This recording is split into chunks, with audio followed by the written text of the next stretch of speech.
Hello dear friends, तो मैं हूं आरती। संस्कृति पीसीएस यूट्यूब चैनल पे आप सभी का स्वागत है। मैं हाजिर हूं एक नए विषय को लेकर के। यूपी के जो महाविद्यालय हैं और विद्यालय, वहां पर प्लास्टिक बैन कर दिया गया है और साथ में नई एडवाइजरी जारी की गई कि भाई प्लास्टिक बैन हुआ तो उसकी जगह आपको क्या इस्तेमाल करना है। हम सबको पता है कि प्लास्टिक पॉल्यूशन बहुत बड़ा खतरा बनता जा रहा है और प्लास्टिक पॉल्यूशन की वजह से आपके जो है हेल्थ को बहुत सारे नुकसान होते हैं।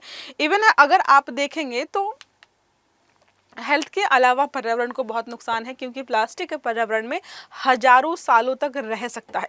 कहा जाता है कि अगर आप किसी टूथब्रश को कहीं पर छोड़ें और 500 सालों बाद भी वापस आकर देखें, वैसे आप तो नहीं आ पाएंगे, आपकी तो जो जीवन रेखा है 100 से 50 साल की है, लेकिन कोई और व्यक्ति आकर देखे तो उसको ब्रश वहीं पर वैसा ही दिखाई देगा। मतलब आपकी 5 पीढ़ियाँ गुजर जाएंगी लेकिन प्लास्टिक पोल्यूशन खत्म नहीं होगा। तो इसी को आज हम कवर करने वाले हैं कि यूपी में क्यों लागू किया गया है, किसके द्वारा लागू किया गया है, क्या नियम कानून है, ये सारा हम समझेंगे। पहले हम देख लेते हैं, समर एंड सेल चल रहा है जो 27 जून तक चलने वाला है। जो पीसेस फाउंडेशन कोर्सेज हमारे हैं प्री प्लस मींस के, हम यहाँ पर आपको दे रहे हैं मोर देन 80% का डिस्काउंट, जिसमें यूपीपीएससी का बैच आपको 15,000 का मिलेगा। बाकी 73rd बीपीएससी है, एमपीपीएससी है और राजस्थान पीसीएस, ये सारे बैचेस आपको 8,999 के प्राइस में मिलेंगे। नंबर है 955124 आप इस पर कॉल करके सारी जानकारी हासिल कर सकते हैं। अब बात करते हैं टॉपिक की। तो क्या लिखा है, उत्तर प्रदेश सरकार ने राज्य के सभी राज्य विश्वविद्यालयों एवं डिग्री कॉलेजों में सिंगल यूज प्लास्टिक, भाई 2016 से मुहिम चला रहे, फिर भी पूरा नहीं हुआ, लेकिन हम बात कर लेते हैं। इस पर जो है पूर्ण प्रतिबंध लगा दिया है। अब साथ में बोला है कि भाई शिक्षण जो कैंटीन होते हैं, अब प्लास्टिक नहीं है तो किसमें खाएंगे, चाय किसमें पियेंगे, तो कैंटीन हॉस्टल इन सभी जगहों पर पूर्णतः बंद कर दिया कि जो है प्लास्टिक आप नहीं इस्तेमाल करेंगे। इसकी जगह पर जो सस्टेनेबल एलिमेंट्स होते हैं, जैसे कागज से बने हुए, मिट्टी से बने हुए कुल्हड़ वगैरह हो गया, ये सारा आप इस्तेमाल कर पाएंगे। देखो लिखा है यहाँ पर, सिंगल यूज प्लास्टिक बैन है, पॉलीथीन बैग बैन कर दिए हैं, प्लास्टिक की बोतल बैन कर दी है, प्लास्टिक के कप्स, प्लेट, चम्मच सब बैन कर दिए। इसकी जगह आप क्या इस्तेमाल करिए, कुल्हड़ में चाय पीजिए, कागज के बर्तन में खाना खाइए, जूट के थैले में सामान लेके जाइए और अन्य इको फ्रेंडली जो भी सामग्री है आप आराम से धड़ल्ले से इस्तेमाल कर सकते हैं। बाकी आपको यहाँ पर नहीं मिलेगा। अब जानकारी बात करते हैं कि भाई ये जो सारी रिपोर्ट है, सारी चेतावनी है, जारी किसने की है, तो सभी विश्वविद्यालयों एवं जो कॉलेज हैं यहाँ पर बंद करने की जो घोषणा है वो राज्यपाल के द्वारा जारी की गई। देखो राज्यपाल की ओर से जारी, क्यों, हम सबको पता है भाई विश्वविद्यालयों के जो भी कर्ता धर्ता कुलपति वगैरह राज्यपाल होते हैं। जैसे सेंट्रल यूनिवर्सिटीज में जो होते हैं वो राष्ट्रपति होते हैं और जो स्टेट यूनिवर्सिटीज होते हैं वहां पर राज्यपाल ही होते हैं। इन्होंने ये घोषणा कर दी है और ये सारा जो है बैन करने की बात कही है। साथ में सूखा कचरा, गीला कचरा, इसके लिए अलग डिब्बे होने चाहिए। प्लास्टिक के लिए रिसाइकिल जो है सिस्टम की व्यवस्था की जा रही है। प्रत्येक संस्थान में प्लास्टिक फ्री कैंपस कमेटी जो है बनाई जाएगी ताकि जो है इन चीज़ों पर निगरानी की जा सके। तो देख रहे हैं कितने बड़े स्तर पर काम कर रहे हैं। अब बात करते हैं कि भाई हमारे यहाँ पर जो प्लास्टिक बैन की अभी हम बात कर रहे हैं, क्या पहली बार बात कर रहे हैं? नहीं, 2016 से लगातार बात कर रहे हैं कि हम प्लास्टिक को बैन करेंगे। देखो 2016 में प्लास्टिक वेस्ट मैनेजमेंट रूल्स आते हैं, जो ministry of environment, forest and climate change, जाहिर सी बात है एनवायरनमेंट को ही लेकर के आएंगे। इन्होंने बोला कि जो प्लास्टिक के कचरे के संग्रह, पृथक्करण और पुनर्चक्रण, रिसाइकिल की व्यवस्था की जाएगी। साथ में इसका प्रबंधन भी करेंगे। एक्सटेंडेड प्रोड्यूसर रिस्पॉन्सिबिलिटी, जो जितना प्रोड्यूस करेगा उसको उतनी ही जिम्मेदारी दी जाएगी कि भाई अपना जो कचरा है खुद ही संभालो। जैसे चिप्स बनाने वाली जो कंपनी है, जो चिप्स के पैकेट्स होते हैं वो प्लास्टिक के होते हैं, तो उसने मान लो कि एक साल में कि 5 टन प्लास्टिक प्रोड्यूस किया चिप्स के पैकेट्स के माध्यम से, तो उसकी रिस्पॉन्सिबिलिटी होगी कि उसको तुम रिसाइकिल करो। ये जो है 2016 में लेकर के आए थे। देखो लिखा है यहाँ पर, प्लास्टिक वेस्ट मैनेजमेंट हमारा आता है 2021 में। सिंगल यूज प्लास्टिक पर चरणबद्ध तरीके से प्रतिबंध लगाएंगे। 2016 में प्रयास किया और इनको लगा कि भाई एक दिन अचानक से आकर बोलेंगे कि बंद करो तो पॉसिबल है नहीं। ऐसा करते हैं 2016-21 में इनको रियलाइज हुई ये चीज, 2016 से 21 में रियलाइज हुई और इन्होंने बोला कि भाई एक साथ नहीं बंद करेंगे, धीरे धीरे हम बंद करेंगे।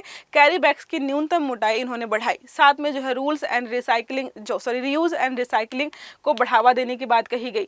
अब बात करते हैं 2022, देखो एक साल बाद और सिंगल यूज प्लास्टिक बैन। 1 जुलाई 2022 को फिर से बोलते हैं कि सिंगल यूज प्लास्टिक वस्तु पूर्णतः प्रतिबंध लगा दिया गया है। ये हम सबको पता है कि अभी भी प्लास्टिक आराम से मार्केट में मिल रहा है। अभी भी जाकर आप सामान खरीदेंगे तो सिंगल यूज प्लास्टिक में ही देते हैं।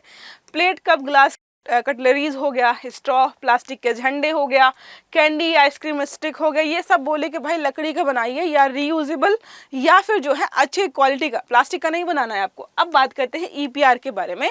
जो एक्सटेंडेड प्रोड्यूसर रिस्पॉन्सिबिलिटी होती है, ये क्या होती है? जो हमने 2016 में देखी तो लेकर के आए थे, जो कंपनी प्लास्टिक उत्पाद बनाती है वही उसे कचरे को संग्रह एवं पुनर्चक्रण की जिम्मेदारी लेगी। ये जो है इस पे बोला गया। प्रोड्यूसर्स आएंगे इसमें, इंपोर्टर्स आएंगे, ब्रांड ओनर्स आएंगे, ये सब जो है इसके लिए जिम्मेदार होंगे। ये हमने ऑलरेडी बना रखा है।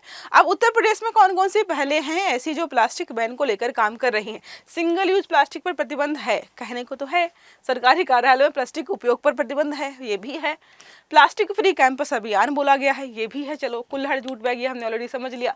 अब बात करते हैं क्या प्लास्टिक बैन सच में आवश्यक है? स्टार्टिंग में जब प्लास्टिक की खोज की गई थी तो लोग बहुत खुश थे कि अरे वाह ऐसी चीज़ बना दी भाई कि ना धूप में ख़राब होती है ना बारिश में ख़राब होती, सालों साल तक चलती रहती है। कोई भी सामान बनाते हैं, जैसे लोहे में जंग लग जाएगी, लकड़ी गल जाएगी, लेकिन प्लास्टिक वो चलता रहता है। स्टार्टिंग में तो बहुत खुशी वाली बात थी, लेकिन धीरे धीरे ये खुशी जो है हमारी समस्या बनता जा रहा है, क्योंकि ये खत्म ही नहीं हो रहा। सबसे बड़ी समस्या इसकी ये है कि ये खत्म नहीं हो रहा है, आसानी से नष्ट नहीं होता है। नष्ट करने के लिए बहुत सारे रिसर्चर्स अभी भी काम कर रहे हैं। मिट्टी जल स्रोत जहाँ पर पहुँच जाए हर जगह ब्लॉकेज करता है, हर जगह प्रदूषण फैला देता है। कहा जाता है कि प्रेजेंट टाइम में समुद्र के नितल से लेकर के हिमालय की चोटी तक आपको प्लास्टिक देखने को मिलेगा। जाहिर सी बात है ले जाने वाला इंसान ही है, लेकिन पहुँच तो गया है वहाँ तक। माइक्रो प्लास्टिक, अब जो है प्लास्टिक जो है प्लास्टिक नहीं रहा, नैनो प्लास्टिक, माइक्रो प्लास्टिक में बदल गया है, जो कि हमारे शरीर के अंदर भी दौड़ता है। कई सारी रिसर्च ये बताती हैं कि नवजात जो बच्चे का भी जन्म हुआ है उसके ब्लड में भी माइक्रोप्लास्टिक पाया गया है। जो जीव जंतु हैं, जो जलीय जीव है, मछलियों की बॉडी में प्लास्टिक होता है। लोग मछलियों को खाते हैं, वो प्लास्टिक जो है आपके बॉडी पहुंच जाता है, और धीरे धीरे हमारी जनरेशन जो हमारी आगे आने वाली है उनकी बॉडी के ब्लड में जो है प्लास्टिक मिलता जा रहा है। नदियों में, समुद्र के जीवों में, हर जगह आपको प्लास्टिक मिलने दिखाई देगा। स्वास्थ्य संबंधी कारण है बैन करने के। भाई क्यों? जो हमारा भारतीय विश्व विज्ञान अनुसंधान संस्थान है लखनऊ का, इसके अध्ययन बताते हैं कि प्लास्टिक में जो प्रयुक्त जो बिस्फिनॉल होता है, बिस्फिनॉल ए, BPA, स्वास्थ्य के लिए सबसे ज़्यादा खतरनाक यही होता है। जब भी आप किसी गर्म पदार्थ को या गर्म खाने को प्लास्टिक के डिब्बे में, बॉटल में या पॉलीथीन में भरते हो तो ये केमिकल रिलीज होता है, जो कि हमारे स्वास्थ्य के लिए सबसे ज़्यादा खतरनाक माना जाता है।